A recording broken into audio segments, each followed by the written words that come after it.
You're watching Leafs Morning Take with host Nick Alberga and former NHLer Jay Rosehill. The show starts now.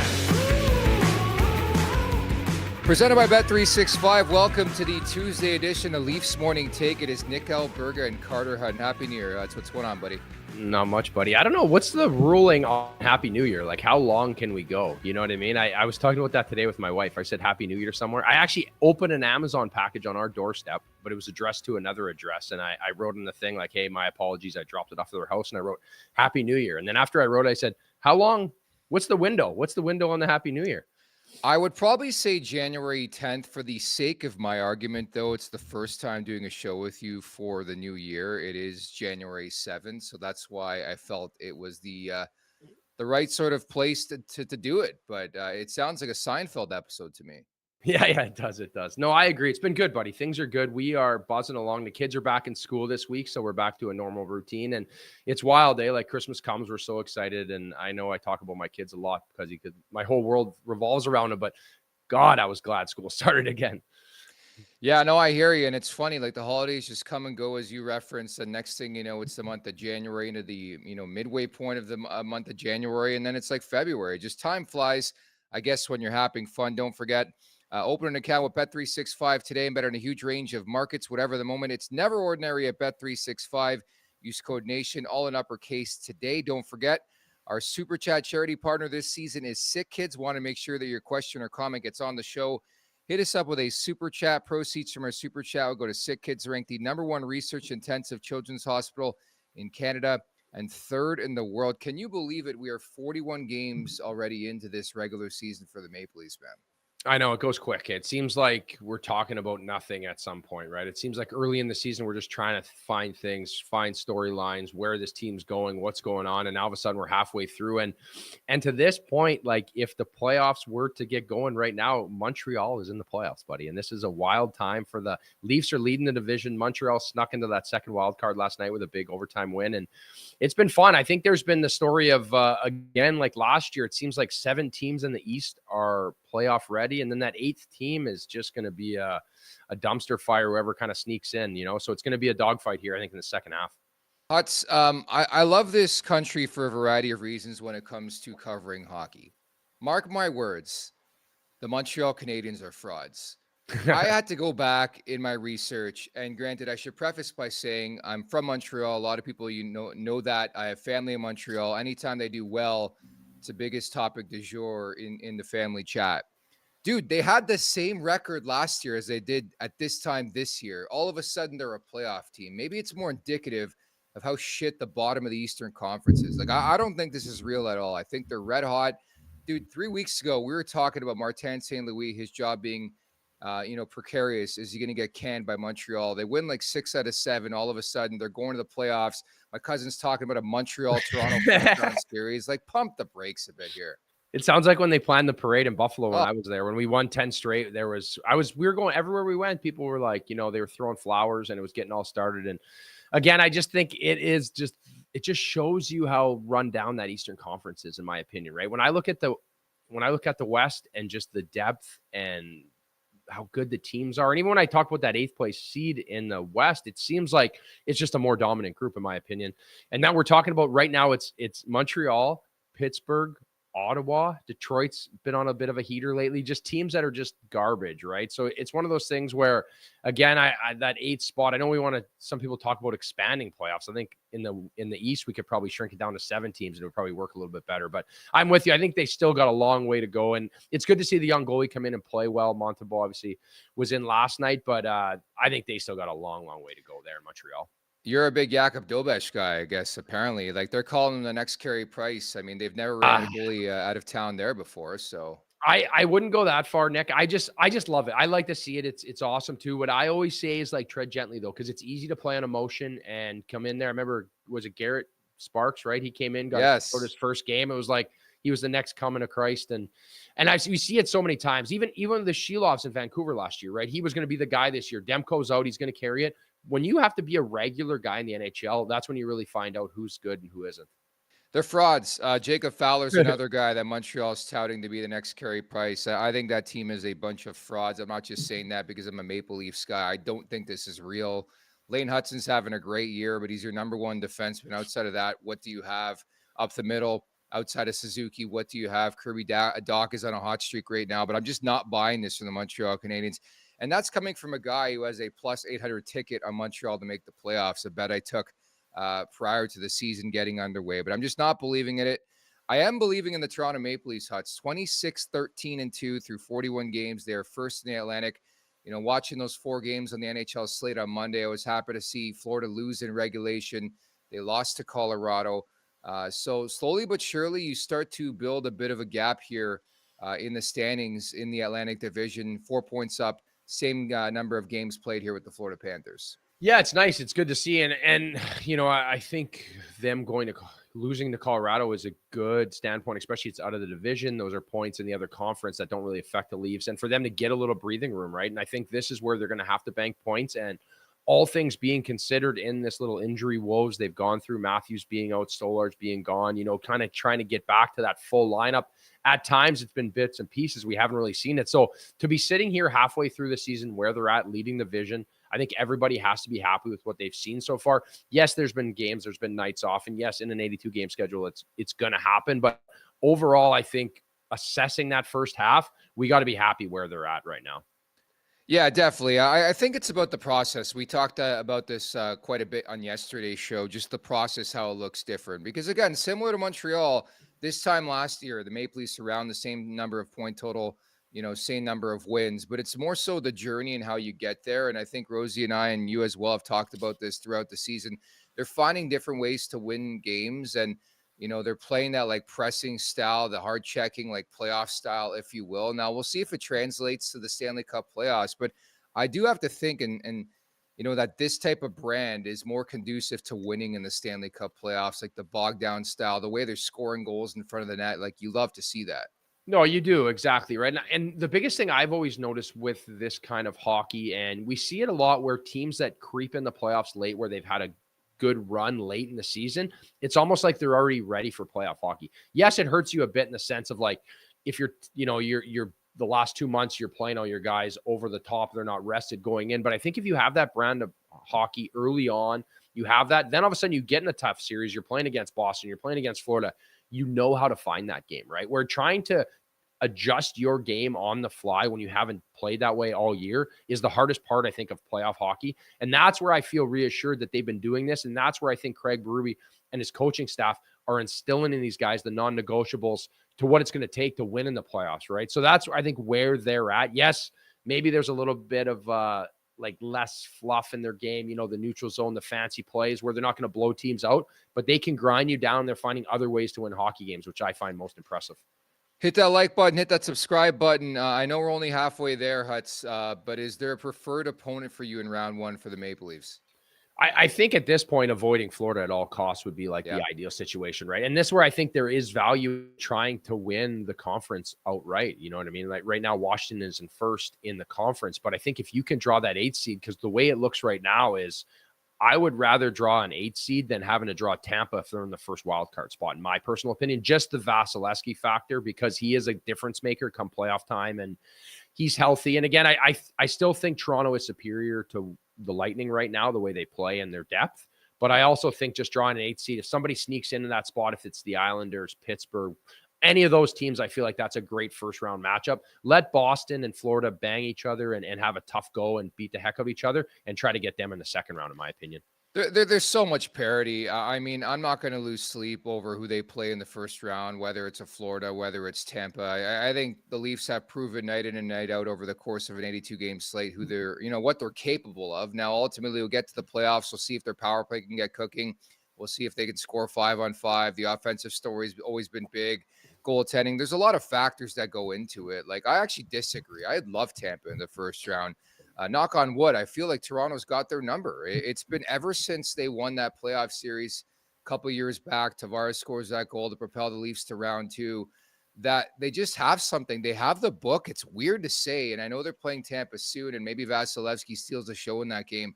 But it really feels like they got Tampa's number. Like Matthew Nyes plays well against them. Tavares scores. But you're right. Anytime you have a future Hall of Famer in there, Not to mention the Kucherovs, the Hedmans, the Braden Points of the world. You're always a bit weary, but I actually don't mind the matchup with Tampa, if you can believe it.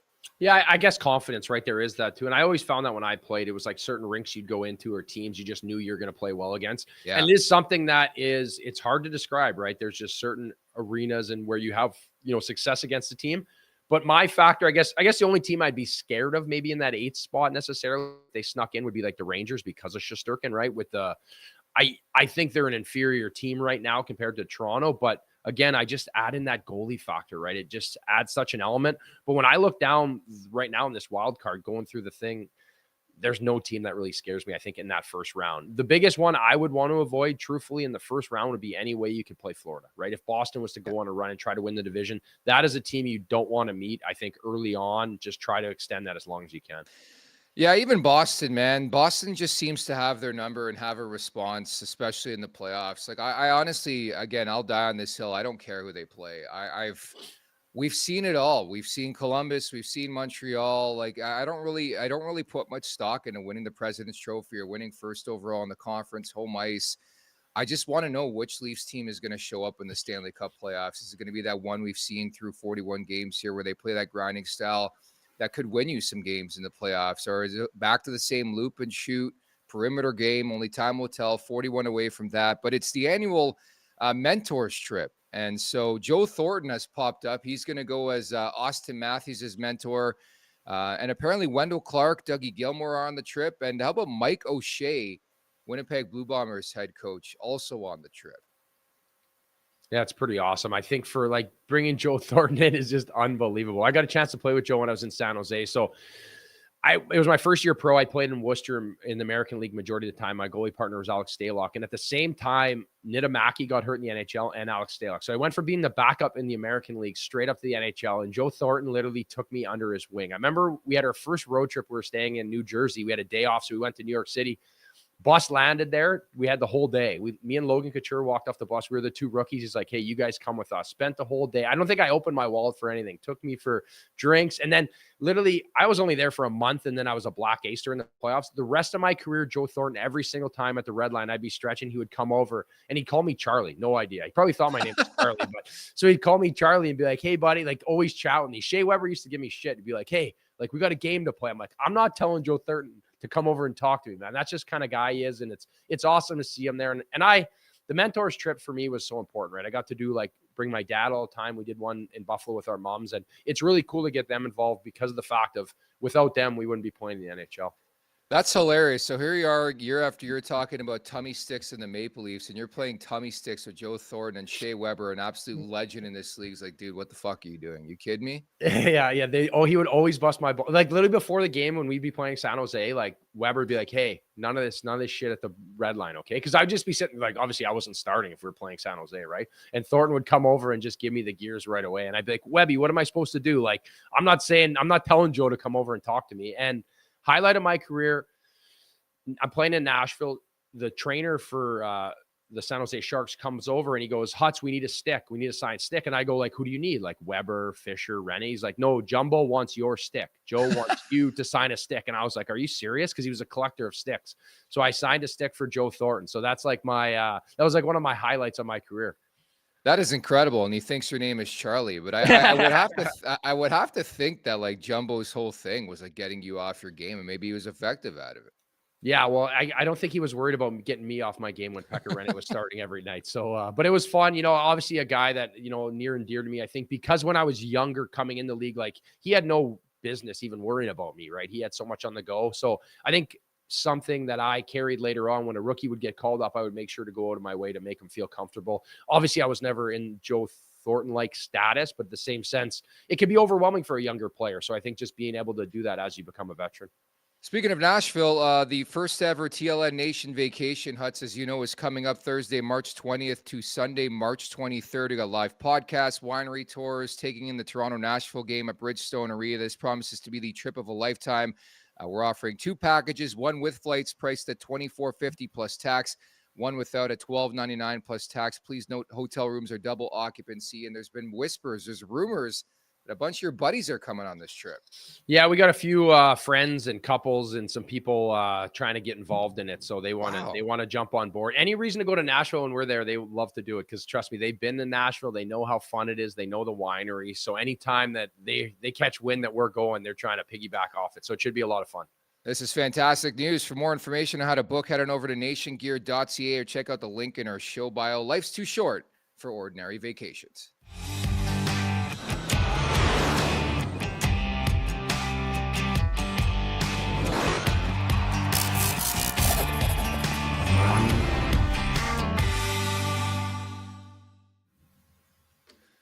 There you have it, Huts. The Nation vacation coming up. It should be a lot of fun coming up in Nashville. Got the Toronto-Nashville game, and they're an absolute mess, by the way. I didn't expect this from the Preds this season. Did you? No, I didn't. I think you, after the fact, you start to realize how on paper doesn't mean anything, right? You can bring in a bunch of superstars. If you don't have the right pieces to play together is what you're really seeing here, especially when there's no puck movers, right? You have a bunch of guys that want to score and that's where their game is around. So disappointing, right? I think Nashville is near and dear to me, but at some point something has to change there. I think as we start to move forward, there'll be some guys moving out.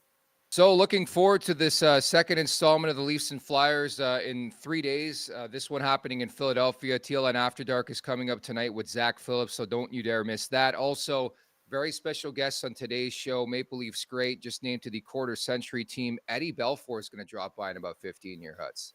Yeah, always. I think a perk of doing this job and trying to be in media now and getting to do these interviews where like it's Eddie Belfour, like an absolute legend. So I think that's really cool for me, especially as a goalie, someone I looked up to and someone who lived it, right? He's done so many things and a guy who wore it on his sleeve, right? He was a character and he was edgy and he had that. And back when guys had personality, especially in the pipes. So it's going to be pretty cool today. Obviously our second time getting to interview him. So obviously excited to see how things are doing in Eddie's world.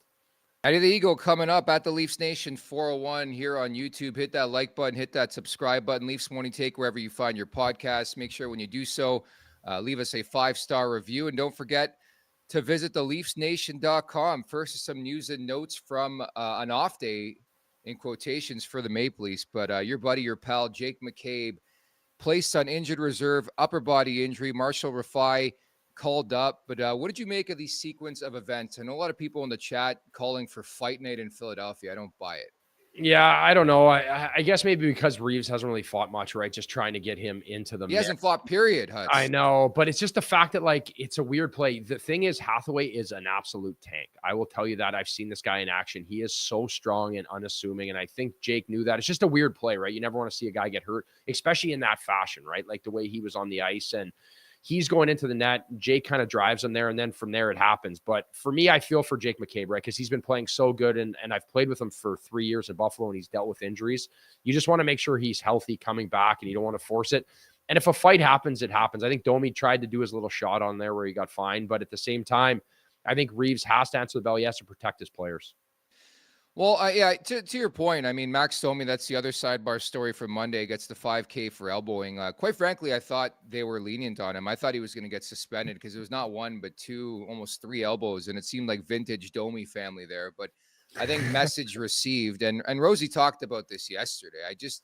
I don't think Hathaway did anything wrong. I actually think he let up. Like McCabe was going at him. He was going at him. You could see Hathaway's like, okay, like I know who you are. I'm probably going to shit kick you. And McCabe's a tough guy, but he's not in the class of Garnet Hathaway. And to think watching that replay, I watched it with a fine tooth comb again, that there are legitimate people out there who think Garnet Hathaway tried to knee Jake McCabe in the face is insanity to me. Yeah, I agree. I do think he let off. I think you're totally right. I think he waited as long as he could before he dropped the mitts, right? Because he knows how strong he is. He knows how powerful he is. And you can tell as soon as he lets go and starts pulling, it's like he absolutely ragdolls him, right? He is so strong and one of those guys, I think when he first came in the league, guys didn't really respect him and understand how powerful he is. And word gets around. And for Jake, I know he's trying to hold his ground. And he's a guy that will go up against anybody. And I respect that about him.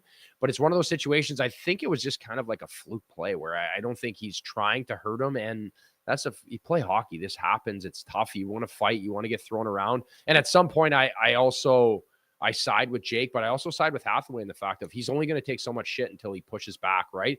And I get Domi comes after him, at him later, just kind of standing up for his teammate, but I don't really think he did anything wrong in that sense. I don't know what the lineup will look like for tonight, but the Maple Leafs are fresh off winning a back-to-back. I don't know why you would screw with your forwards. We know one D is going to come in, one's going to go out in the form of McCabe. Maybe it's Timmins, maybe it's Marshall Rafai.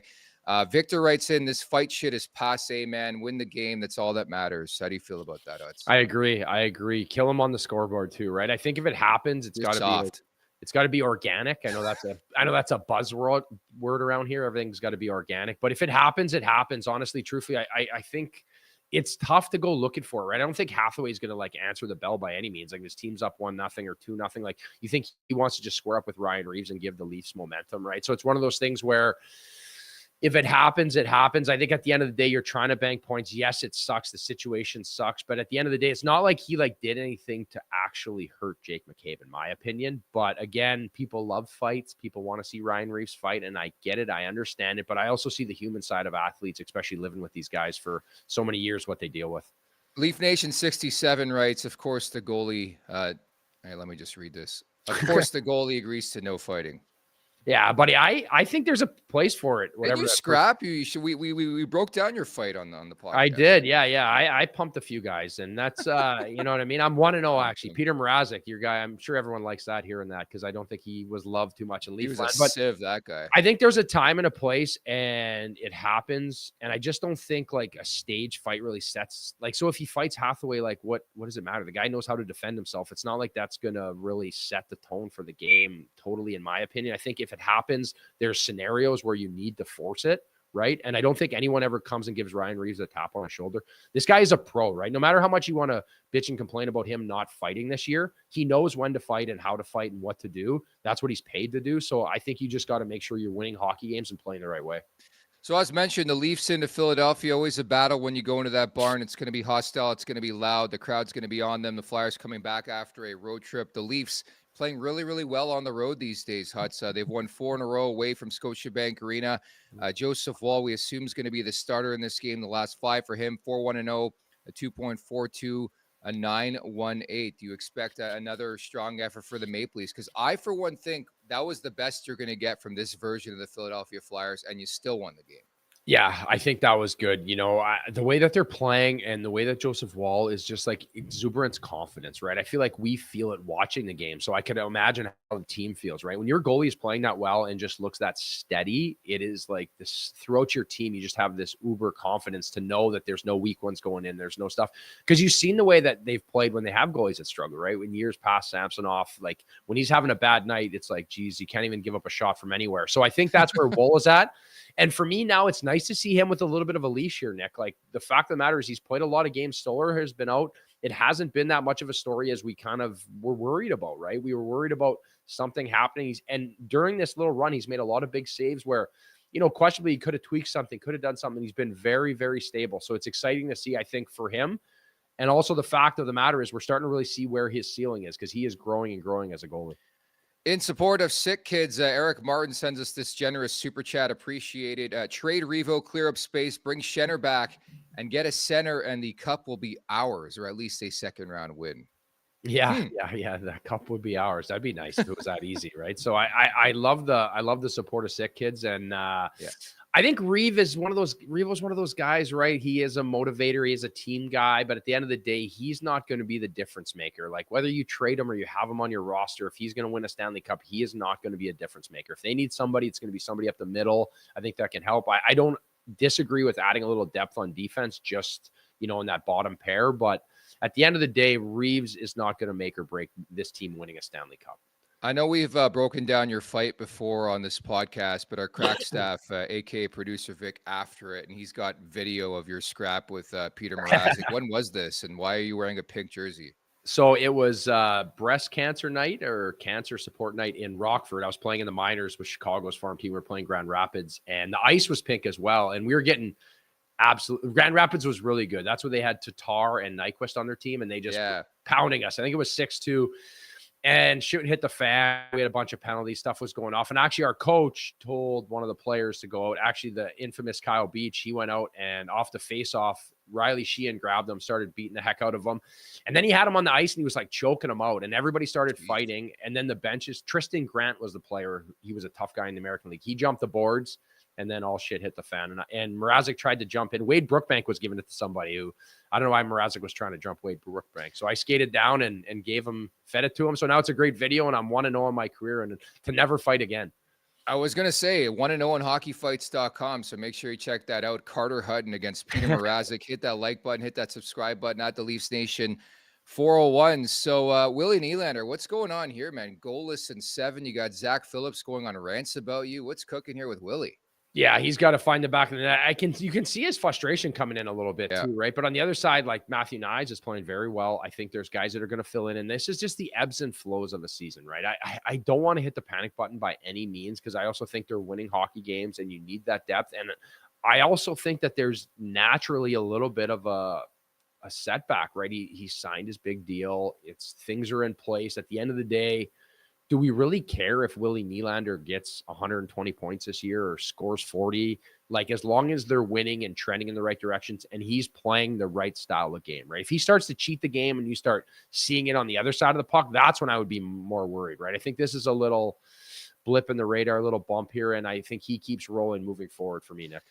Someone messaged me, he takes 8 to 10 games off every regular season. So that's just part of the Willie Nylander experience. But last game specifically, it looked like his head was on King Street West or something. It wasn't against the Philadelphia Flyers at Scotiabank Arena. But I have to give Willie the benefit of the doubt. He has been outstanding all season long. Anytime he doesn't score for a couple games, he is supremely due. And in fact, I'm going to play the Willie Nylander anytime goal just to foreshadow our last call, brought to you by Bet365, coming up a bit later on here in the podcast. I think in general, that line did not have a good weekend. Pacioretty, Tavares, and Nylander, I'm looking for them to step up tonight, Huts. Yeah, and I think it goes in ebbs and flows, right? We're not that far removed from Tavares being unbelievable, right? And Pacioretty being a difference maker, right? So it goes, and I think that's where depth matters, right? There's going to be guys that get harder matchups or they're having off. And I always used to joke with players where an 82-game schedule is insane. Like, I thought it was daunting, and the most I ever played was 50 games, right? Where there was times where I was playing 26 games, and I was like driving to the rink like, can't believe we have a game tonight. And I'm not even playing. I just sitting on the bench felt like a lot of work, right? So these guys have to bring it every night, and they're humans. It's understandable. Yes, they make lots of money. Yes, they're supposed to bring it every night, but it's hard to be a difference maker every single night. So I think this is where you have depth and you have other guys that can get the momentum going throughout an 82-game season. This supports my thesis on Montreal. I think the majority of teams they're beating, they're all upper echelon teams, are just like waiting for the playoffs. And you can speak to this. You played in this league, dude. It is January 7th. Like, we've entered the dog days of the season already, haven't we? 100%. And there's like, it's honestly eat, sleep, hockey, repeat. Like, you get in a point where you like don't even know what day is. I used to have conversations with, I remember Jack Eichel always saying this when I played, and that he'd like go through a stretch where he'd have like 10 points in like 5 games or something, and he wouldn't even know what day it is, right? You just get in a rhythm. And then when you're fighting it, it's like every day seems like a huge task, right? It's just the way hockey goes. So I think to be worried about Nylander or to be worried about anyone in this lineup at this point is you don't really have a pulse on what it takes to play through an NHL season, right? There's going to be ups and downs, and you just have to grind through it. I always joke that like the only time you're really healthy during a hockey season is at the start of the year. And then literally once training camp starts, there's always something going on. There's always going to be a little bit of that. But at the end of the day, you have a team that is building the right direction, and you talk about it. Rosie talks about it, the process, right? And that's what you want, is to have that foundation. So then when you do get in a shitty time or you in a grind of a series, you have 4 lines, 3 sets of D, goalies that understand what it's going to take to win. And I think that's what they're building toward. Imagine like the Boston Bruins in Philadelphia over the weekend. They didn't expect Austin Matthews to be anywhere around the Maple Leafs. And the guy shows up for the morning skate. He plays in both games. And I don't know about you, I thought he looked really good over the weekend. You talked about it a bit earlier, that Nyes, Matthews, Marner line was electric over the weekend. But just love to get sort of your thoughts on everything that transpired last week, from the thoughts in Austin Matthews gathering with the media on Wednesday to him suddenly showing up on Saturday and playing in both games and engaging physically, initiating contacts, scoring goals, setting up plays, setting up the rally OT winner. It was like night and day for me. Yeah, it was wild, right? I do you think maybe at this point he just likes to mess with everybody, and he just, what the hell's going on though, is my question. Like, seriously. I know, but I think that's the biggest problem, is like we're on the outside looking in and they don't show us behind the curtain. And I understand it. I've been on the other side of it. They're trying to protect a player, but like we're talking about the NFL will tell you exactly what's going on with the guy. And you don't think when they step back on the field, guys are trying to target them and like take them out of play. Like it's the NHL. It is what it is. But in the same sense, it just shows you how good of an athlete Austin Matthews is. For whatever he's dealing with, he's going to come back. He can be a difference maker, whatever percentage of he's at in his game. So I think it's just worrisome that it keeps happening. And for me, I think the next light would be can we keep this rolling? Like it looks really good right now, but we still got a whole month to go before the Four Nations Cup. And like, does he play in it? Where does that go? That'd be like, I guess, the next big question mark for me with Austin Matthews. Well, that is the big thing in this whole thing. And we had Pierre Maguire on yesterday's show. Like, what's that conversation look like between Matthews' camp, Team USA, and the Maple Leafs? If you're the Maple Leafs, you have to be steadfast in the fact that you don't want him playing in this tournament, no? Yeah, well, 100%. You're paying him $13 million a year to help you win a Stanley Cup. And the last thing you want to do is going to play for USA and getting injured, especially when he's been, something's been nagging him. I get he wants to play in it. There's passion. But at the end of the day, the teams that's writing your paychecks, that's who you're trying to win for. Yeah, definitely. And again, just a lot of this will depend on Austin Matthews. He's that type of player. And I think most players will have sort of this break where it's like, hey, you tell us how you feel. And I just thought it was really random considering, all the wording from last week to come back the way he did in short order, going from Wednesday where he was, didn't know what the hell was going on. And it's like, will I ever get back to 100%? And then he's back over the weekend. But I will say, like, I think the most positive thing for me is that he looked really, really good, namely in that Philadelphia or in that Boston game, excuse me. Yeah, and that's all we can go off of, right? Like, you can't go off of what's going on behind the scenes because we're never going to know unless you are Austin Matthews, you're on the training staff. Half the time when you're a player on a team, you don't even know what's going on with the guy, right? Unless he's like a close friend and you're like day to day talking about it, you're just like, it is what it is. Like you kind of become numb to it. Like it's bad, but in the sense of someone gets hurt, like you're just like, okay, well, he's out, who's coming in? Like, because you have to play, you have to be ready on the task at hand. And I think it's just reassuring to see him come out and play very well. But again, let's not get the cart of the head of horse here, right? He's got to just be healthy and have some more sustainable time and before we really start to bank that he's back. What's your read on Philadelphia? Again, I thought they played probably the best way they could play in that game, kept things tight in the second half. Thought they were really loose in the first period, but played that Philadelphia brand that we've been synonymous with seeing the last couple of years. But what's your read on that team? Like, what do you expect in this game? I think they have some guys and leaders. I think they lack that superstar power, right? Like the guy that can just be a total game breaker. I think Travis Konechny does a good job. I think they have some depth, and Torts is kind of one of those guys that is going to help guys become pros. My thing is just in net. Like Fedotov, what is he, 6'7"? The guy's an absolute monster. And he's like chasing the game. He's sliding around. And that's where I just get a little bit worried is the way they defend and the chances they give up without having like a rock star goaltender. So I think that is the main thing. But I also think there's potential. It's just the lack of superstardom in I know Mishkov's obviously has that, but he's not really there yet. So that'd be my biggest worry with Philadelphia, Nick. That matchup in general the other night was fascinating. You had Hildeby 6'7" against Fedotov, who was 6'7", and we saw quite a bit of offense still in that game, but a lot of really, really good saves.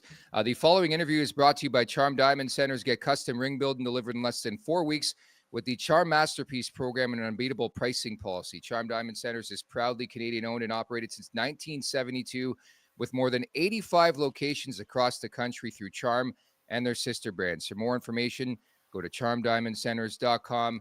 As we bring in Maple Leafs great netminder, it is Eddie Belfour. What's going on, Eddie? Eddie, I think we're having some technical issues. We're going to try to reconnect with you in the audio department, so bear with us. I'll get producer Vic to give you a shout, and we'll figure this thing out. But Eddie was an all-time great, is an all-time great. I don't know did you see the quarter century teams that came out there, Huts? Yeah, it's pretty cool. So obviously Eddie is a guy for me that is just unbelievable. I still to this day, my parents have it's like a team photo of when they won the Olympics, and it's like got everyone's hockey card around it in their downstairs bar. So, like those old people love the old bars with like my parents have like the half wooden walls downstairs. And so I always think it's cool to see like Eddie Belfour there, Cujo's in that one, and Brodeur. I believe those are the three that are there. So something I had as a kid, that's something I looked up to. And Eddie's a guy that just instilled that in me. I think the way he battled and competed, that was back when you had to be a goalie too, right? There, we went through that phase after that age of Eddie where it was just like big French goalies that were blockers. They weren't really necessarily playing goal other than just playing the position. And Eddie was one of those guys that could just do it any which way. So it's pretty cool to see. Do you like these quarter century teams that we're seeing released on a daily basis? Like, I really want to get into things with Eddie and see if like they actually get any mementos. Like, do you even get a call from the league and be like, "Hey, you're on the quarter century team for the Maple Leafs." Yeah, I guess it's cool. I just any way you can honor guys, right? And the tradition of the game. And I guess for me now being removed from the game, when you're in it, it's like the younger players, you're like, whatever. But then you realize how much history there is to the game and the guys that built it and paved the way for you. Cause like the league wasn't always doing as well as it is now, right? There was times where things were tough and lockouts and you didn't know if there would be a league, right? So for a guy now being retired who's played in the league, has a pension, it kind of gave me so much in my life. I'm grateful for the people that came before me. Yeah, definitely. Definitely. And, I think it's always nostalgic for me as somebody who watched the Leafs in the Pat Quinn era. I love that they got their flowers. Matt Sundin, Thomas Caberlet, Brian McCabe, guys I wanted to ask Eddie about playing with and playing, with on the ice. I mean, having that type of pairing in Caberlet and McCabe had to be something special. But I think even translating the conversation to the present day team, Morgan Rielly scoring that goal, man, that was massive, I think, for his confidence. It had been 26 games without a goal for Rielly. Yeah, obviously a huge goal, something good to see, and especially in that fashion in overtime, right? A great play, and obviously Austin Matthews setting the table for that. And again, it's something that like one goal can really create a lot of confidence, right? Especially trying to score goals, right? Scoring goals is an art, and it's not necessarily about the chances. It's about having that clarity when you are in like tough situations to pick corners and find the right shot. So I think that goes a long way early in the season here. We're only halfway through. And again, we can sit on numbers and talk about that. But at the end of the day, you got to get guys trending in the right direction for when it matters. And I think right now that's a big goal for him. Again, we're looking to lock up momentarily here with Leafs great Eddie Belfour. But first, the line rushes from the morning skate. Nyes, Matthews, Marner, McMahon, Tavares, Nylander, Pacioretty, Domi, Lorentz. So a different look to the third line, which means Nick Robertson, healthy scratch. It's going to be Dewar, Kampf, and Reeves. So there's the answer. Ryan Reeves is going to play in this game. Do you expect him to scrap? I wouldn't be surprised. You know what I mean? He is a guy that he understands the moment. He understands the situation. But again, I don't know if it's one of those that's going to be premeditated. I think Garnet Hathaway is a guy that is just going to be doing what he can do, right? I don't think he's going to go looking for it. But Ryan Reeves, I think, is going to set the tone. I think he's going to be able to feel this out as the game goes too, which I think being a pro and being in a role that he is in is more important than him just going out to a staged fight. It is still wild to me that we're 41 games into this, and Ryan Reeves, who has been known throughout his career for fighting, has yet to fight. And I think if you have to create a perfect storm, it is this one against Philadelphia to drop the mitts, I would think. The back end, Riley Myers, OEL Tanev, Benoit, and Timmins. So Marshall Rafai will be the extra in the healthy scratch. So Timmins comes back into the lineup. But to me, the other sidebar story has been the evolution of like a Phil Myers. I think he's been really, really solid lately too. Yeah, he is a guy for me that I had a chance to kind of skate with him before when I was with Toronto and I was kind of around the Marlies, and he's a specimen. This guy is a genetic freak. He's a big, strong guy, can move, can do it all, but we usually say like all the tools, no toolbox, right? Like he can't really think the game, a little bit behind, just like errant plays, and you need to be steady as a defenseman. But that's where I think maturity comes in. And I think defensemen and goalies are one of those ones where it takes a little bit of time. And I think now you start to see him put it all together. And I think that's where, he gets that contract. He's getting a little bit more of a leash to play a little more. And I think that's where you start to build, right? It doesn't happen so fast. I think in a generation now where we want things right away, right? Kid gets drafted, he needs to play right away. He needs to be good, where it takes a little bit of time. It takes a little bit of seasoning. And I think that's what you're getting out of Philip Myers now. And I think in a perfect world, he's probably your number 7 defenseman. Yeah, I think right now, and maybe he plays into it a little bit higher as he starts to, be more accountable all the time and consistent. I think was the biggest thing you'd look from him. Almost dumbing his game down. Like, just keep it simple. You don't need to do anything. You don't need to score. You need to keep the puck out of your net. And to go out there and have a nothing shift is what you expect from Philip Myers. And I think that's probably what is being instilled in him, because physically he takes up a lot of space. He can be mean to play against, and that's something that's super important come playoff time.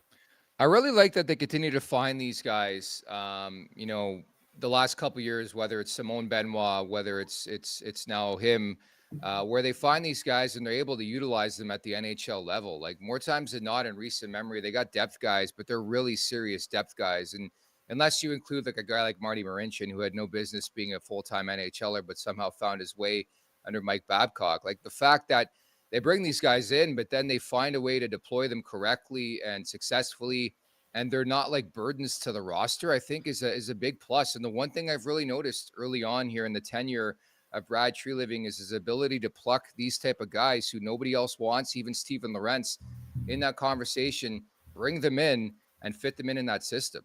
Yeah, and that's one thing that's super important. I think sometimes overrated is the fact of the matter is like slotting a player in the right role is so important, right? Yes, you have guys that are in the NHL, and yes, they're successful on certain teams, but if they aren't inside the right role and the role isn't necessarily defined for them, where that's when it starts to get a little bit tricky, right? Where if you have guys slotted in the right spot, playing the right amount of minutes, that's where your team can be dangerous, right? Because then it's just rinse and repeat, right? You have that, everyone's staying inside that. And you always hit hiccups in that, right? There's going to be injuries. There's going to be stretches where guys are hot and cold and you're moving it around throughout a long season. But slotting players correctly and having that from a GM and a coaching standpoint, I think is when you start to really get a dangerous hockey team. I'm very curious to see what this team does, Huts, between now and March 7th, the trade deadline. Like, I know Max Domi has been playing up the middle, but I think you and I can agree. I mean, the whispers and the rumors have been out there all season long that they're looking for a middle six center, if you will. I think that continues. I think in a perfect world, Max Domi is better served for the wing. As mentioned, Nick Robertson's not going to play in this game. I know Robertson's been hot as of late, but I still, come the playoffs, I don't see a need or a fit for Nick Robertson on this roster. I think you're better served picking up a winger, or maybe you pick up a center and then move Domi to the wing. I just think you'd be better served that way. But I'm very curious to see which route they go. Like, I mean, there's been a lot of conversation about getting sort of a center with term here. Yeah, I think so. I think that is the play. But at the end of the day, like, who's giving away a good center, right? You're going to have to pay for it somehow. But I think they're in a stage where they got to win now, right? I think this is the core. This is where you're at. You have like a chance to do it, especially with their goaltending depth and defenseman depth.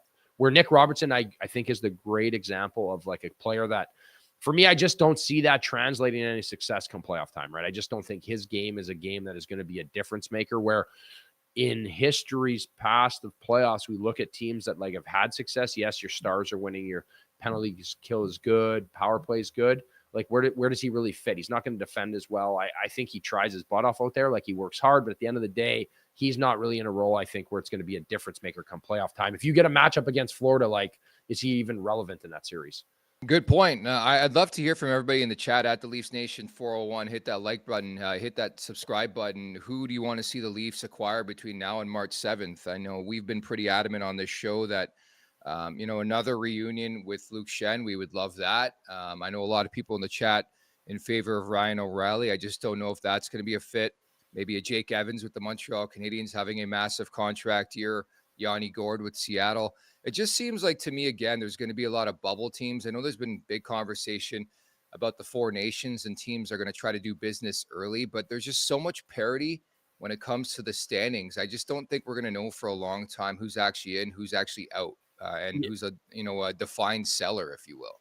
Yeah, I agree with that, right? Especially no one's really identified themselves from that. Like, you go from the 8th seed down to like the 12th seed. It's like anyone could really get in the playoffs, right? And especially in both conferences. So there's not necessarily teams that are total sellers. Maybe when you talk about Nashville, or you go to Chicago, or, somewhere around that point where there's somebody that needs to be moved. But again, it's not like Toronto's the only team looking for a center or looking for added defenseman, right? It becomes that market. And then it's like, what do we have in our cupboard that we would rather use and play with than like expanding and trying to trade away draft picks and different players? Like, if you could move a guy out for a guy that's going to help you a little more, yes, that's a better trade, because you need to do what you need to do to help your team. But in that same sense, again, I totally agree with you. It's not really laid out who's going to make it. So it's going to be tricky to see who wants to sell guys come trade deadline. Are you buying the Taves hype? No, I don't think so. I don't know. I love Johnny Taves. You know what I mean? He's been through a lot and played a lot. I just can't see him jumping right back into the mix. Last time I chatted with him playing against Chicago when I was there, he was kind of sick of the game, and he's been through a lot, that guy. But he obviously has the urge to keep playing. But it'd be pretty cool, I think, obviously a depth guy. That'd be amazing. Imagine him jumping on the Leaf squad.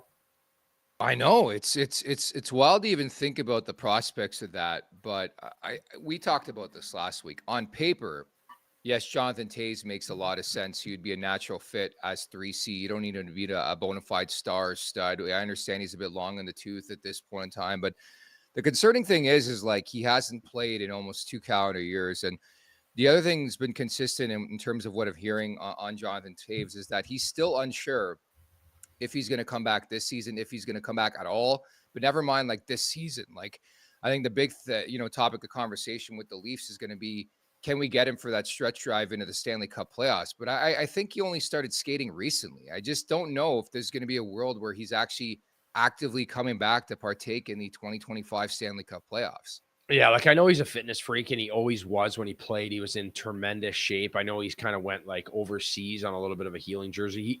He's always been a bit unique in that sense, right? Like he's always been like grounded and into his body. And that's a great thing too, right? Everyone has their own. He's not your traditional hockey player in that sense. But to try to jump back into an NHL season when everyone's already been playing a ton of games, and yes, he was an absolute superstar, but he's on the back nine of it now for sure. There's not many years left in the tank. So just to try to jump in when you haven't skated, you haven't been totally training your whole calendar year to play in these kind of games is going to be tricky. But it would be cool to see. I definitely would be for it just for his leadership role. And if you could maybe slot him in a sense where he's not playing a ton of minutes, maybe he gets there at some point. But I think he's going to need a lot of on-hands training, at the NHL level, practicing before he's ready for game shape. Well, that's the thing is like, how quickly can he get back to game shape? Because again, it's one thing to practice, and we talk about this quite a bit on this pod, and it's another thing to actually go out there and like play meaningful games, in the Stanley Cup playoffs, right? Like that's my concern when it comes to him as well, is like how quickly can he be ready to get to that game speed and level? Yeah, 100%. It takes a long time. Even for me, like as a backup goalie at times where like I wouldn't play for a while and I used to find things to like get me ready for a game, but there's nothing that can recreate the speed of a game. There's absolutely nothing, the pace, how hard it is. And especially for a player to go out there who hasn't played all year, it's going to be tricky. I believe we finally have Eddie the Eagle. Eddie, thank you so much for doing this. Technology is not my friend either. Don't worry about it. How are you? Good. How are you guys doing today? Hopefully this is better. Yeah, it is much better. Appreciate your time here on today's podcast. And obviously just want to touch base with you since last year. How are things going? They're going great. Thank you for asking. And it's going to be a great year. Yeah, Eddie, obviously great having you on. For me, I still get a little excited every time Nick tells me we got Eddie the Eagle on. So obviously being a goalie and, growing up watching you and the way you played and, obviously just being named to the Maple Leafs quarter team. What is it? Quarter century team. Is that an honor? Like, how do you feel about that? It's obviously pretty exciting and an honor. Yeah, very exciting and definitely a huge honor. I mean, to be named part of that group is just amazing, and it made my day when a friend of mine sent that to me, and I was just like in awe and just I'm so thankful and blessed. And I got to play in Toronto for the Leafs, and my time there was just so much fun, and it was something I look back on and just miss it a lot. Actually, miss the time there. Eddie, I was going to ask, like, how did you find out? I guess you just referenced that your friend, your buddy told you, like, did you get anything for being on that quarter century team? Well, a lot of recognition, obviously. And, obviously it's just a huge honor, but nothing really yet. But it's just, for me, it's just an honor to hear that and see my name as part of that group. Yeah, I agree. That's cool. And again, I guess maybe, with these current Maple Leafs and where they're at, we talk a lot about how Craig Berube comes in. He's got more of that old school mindset. It seems like he's a little more hard-nosed coach. You played for Pat Quinn, so I think that might be a comparable. Like, what was it like playing for Pat Quinn? I loved Pat. He was amazing for me. He was old school, very traditional, and, he just, treated us like men. And, for me, he really... He just took me under his wing. It felt like, and he gave me a lot of space with my family. He allowed my son Dane to come out on the ice with the team, which was, for me, I was so proud to see my boy out there practicing with the Leafs, and that was unheard of, right? It still is, and just a wonderful person. I didn't know he was ill at the time. I wish I had known. would have said, a lot more and thanked him a lot more. I'm just thankful that I got to play for him. He's just a wonderful guy and a great coach. Those were some absolutely legendary teams, Eddie. So Caberlet and McCabe also cracking the quarter-century rosters. There was 2 teams put out back over the weekend. How comforting was it to have that pairing in front of you, Caberlet and McCabe, man? They're legends too. Yeah, for sure. I got very fortunate to play with a lot of great defensemen, and those 2 rank up there with the best that I play with. Chelios, Zubov, Hatcher. Those guys were all amazing for me. And, those times that we played together, we were so close, to advancing to all of our dream to win a cup there in Toronto. And those guys were a big part of it. And, unfortunately, we ran into some injuries at the wrong time of the year. But that's part of the game, right? But it was just it was a blessing to play on such a great team. Matt's is our captain. He was an amazing teammate. And I always look back at the times there with the fellas as one of the highlights of my career. Yeah, I bet. Obviously, just getting to be in Toronto and be part of it. And something we're seeing now, I think, with a younger goalie and Joseph Wall and Anthony Stolarz have played so well this year. I don't know how much you followed it, but what advice would you take, to a younger goalie? Joseph Wall's not that old. Anthony Stolarz kind of been a backup majority of his career. Just playing in that Toronto market, being a goalie, how do you process that? Yeah, for me, I was lucky. I was, a veteran, had dealt with, a lot of the difficulties as a young goalie in the league when I was in Chicago, dealing with the press and all the pressure and all that stuff. So when I came to Toronto, I'd already been through all that and, maybe had a better handle of those situations, dealing with the press and the pressure. I enjoyed, the pressure of trying to be my best every game. And at that time, I knew how to handle that, relish the pressure, love the fans. I remember when I first got there, the fans booed me probably for the first month or so, if I made one little mistake out there. But I was, like I said, I was okay with that. And, it made me want to work that much harder to please the fans and show them what I could do. And you just take it one day at a time. That's all you can do is one day at a time and be thankful for the opportunity you have to play for the Toronto Maple Leafs, the hockey mecca of the world. It's an opportunity. It's an honor. And you just try to take it one day at a time would be my suggestion, and just enjoy it. Have fun. And, enjoy the fans, enjoy your teammates, enjoy being there at the arena, and try not to put too much pressure on yourself. Yeah, you want to do great. Of course you do. But you just got to take it one day at a time and do your best. And that's all you can do. You just play, one shift at a time. Don't play the scoreboard, and just do your best and love what you're doing. Here's a big question for you, Eddie. How would Eddie Belfour fare in the modern day social media era? Yeah, that would be interesting for sure. We were very lucky, our era. We got to go out and hang out with the fans and have fun after the games with them. They enjoyed it. We loved it. And, you go out for a few pops and, enjoy your time with the fans. And they loved it. And, telling stories and hearing their side of things. And, they're just so into the game and into the guys. You can't do that anymore. And I feel sorry for the guys that, you can't go and participate with the fans. And I'm sure the fans miss it too. But at the end of my career, I started noticing the social media stuff, and it can get you in a lot of trouble, obviously. And people can make up things and make you look really bad. And it's sad that happens. Yeah, it's tough. It's definitely changed. I think I kind of lived both, right? You were in that generation where there's no pictures, no last names, and then to a point where you couldn't go anywhere. So that being said, you obviously played through kind of, for so many years. Did you ever cross paths with Craig Berube? He's a guy that is just loved here, and I think he's building the team to be a playoff team. And he was a guy that wore on his sleeve when he played. He was a mean guy to play against. I had the chance to play with him in St. Louis. He was our assistant, but did you cross paths with him at all when you were playing the NHL? We didn't play together, but of course we played against each other. And I love the tough guys, always have. They were always my best friends on my teams. And, they're always the most loyal, committed guys to the team, and would go to bat for everybody. And, they're just heart and soul of every team. And I just love those guys and that determination and the courage that they have to bring it every game and go out there and fight for your teammates. I love those kind of guys, and they're heart and soul type of guys, and they want the best for everybody. And Craig's the same way, and he's got a cup under his belt. I was so happy to see him do that, and he's going to bring, in my opinion, more structure, defensive style game, which you need to win.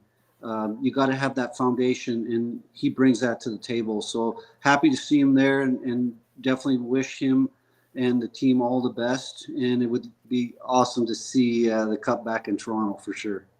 Well, I was going to ask you, piggyback off that. So we're at the 41 game mark, exactly halfway through this 82 game slate. They're 26-13-2, but that's been the big story, is sort of the process and how different this team looks and playing that tight checking brand. What is like the prototypical winning ingredient for you when you look at a team, like in terms of a prototype for winning in the Stanley Cup playoffs look like? Is it that type of style that the Leafs are playing? You got to have that grit, that defensive foundation, and Craig's going to put that in place for the guys, and that'll give the team confidence.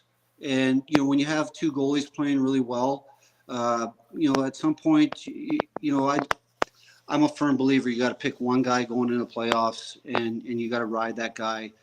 I don't know of too many cases where you can win the Cup with two guys.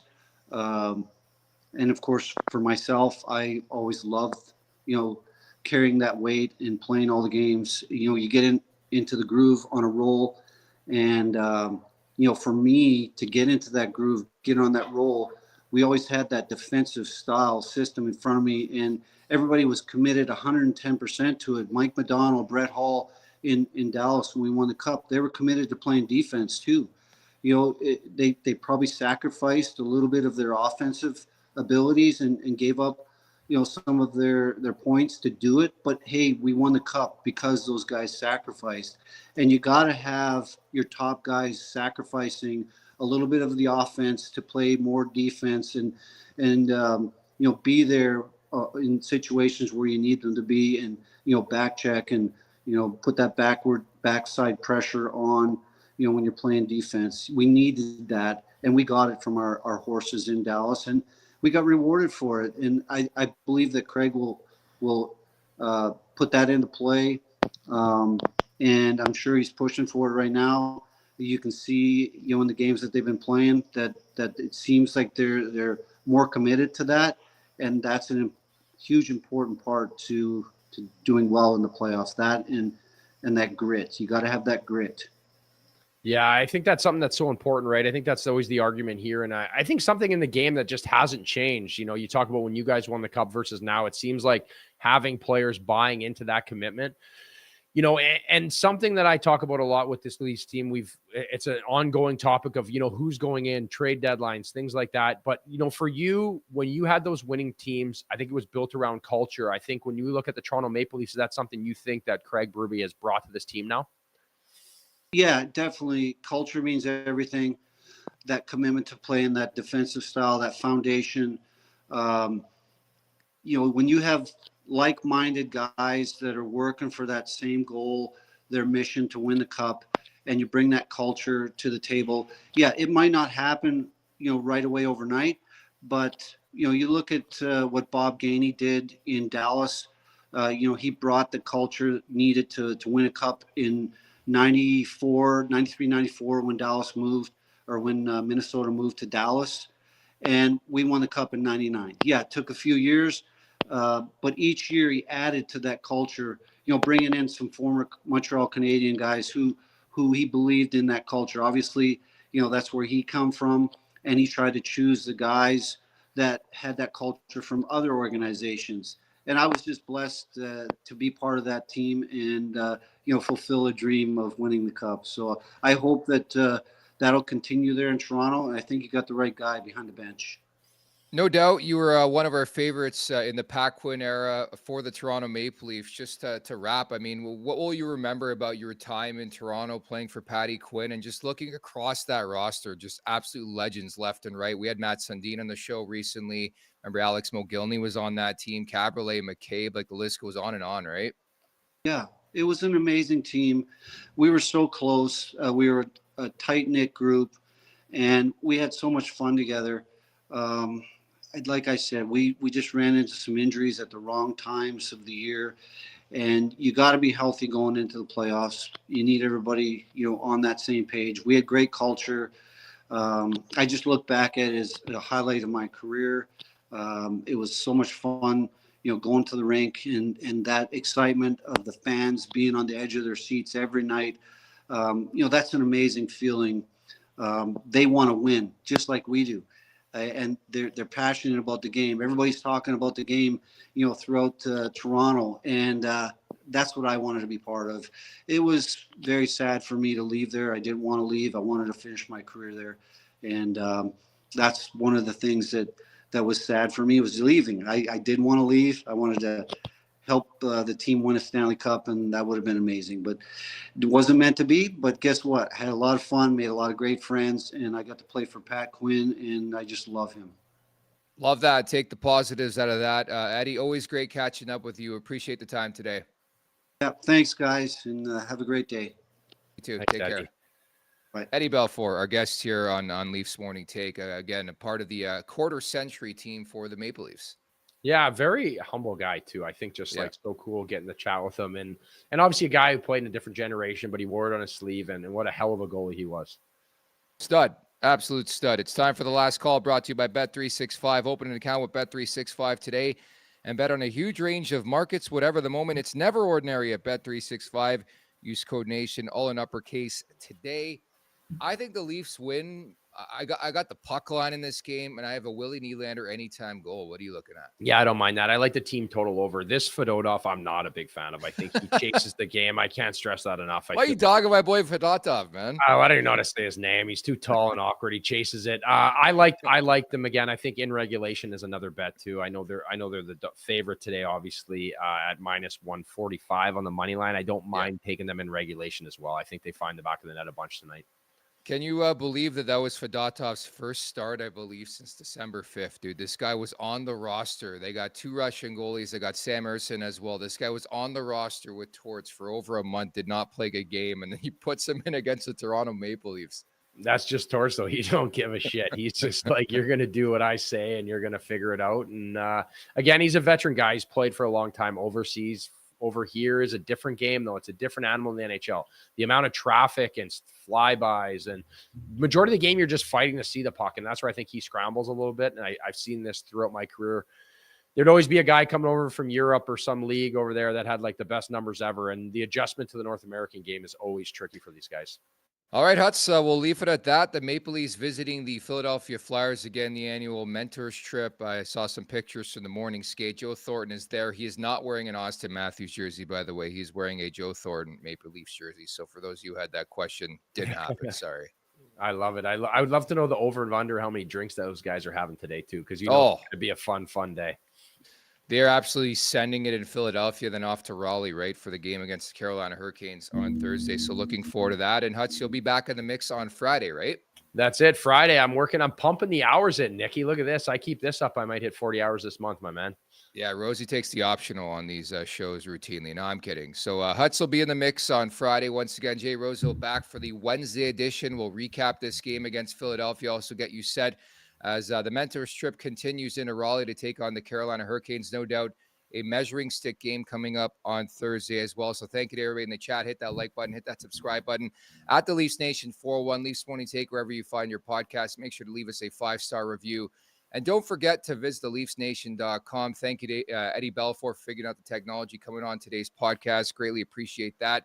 Producer Vic for figuring things out behind the scenes. For Carter Hutton, I'm Nick Alberga. We'll talk tomorrow. Take care. Make sure to check out more of our content right here on the Leafs Nation YouTube page. We got long-form interviews, we got clips, we got epic rants by Jay Rosie. We simply have it all. And don't forget, you can find out much more at theleafsnation.com. Thanks so much for watching.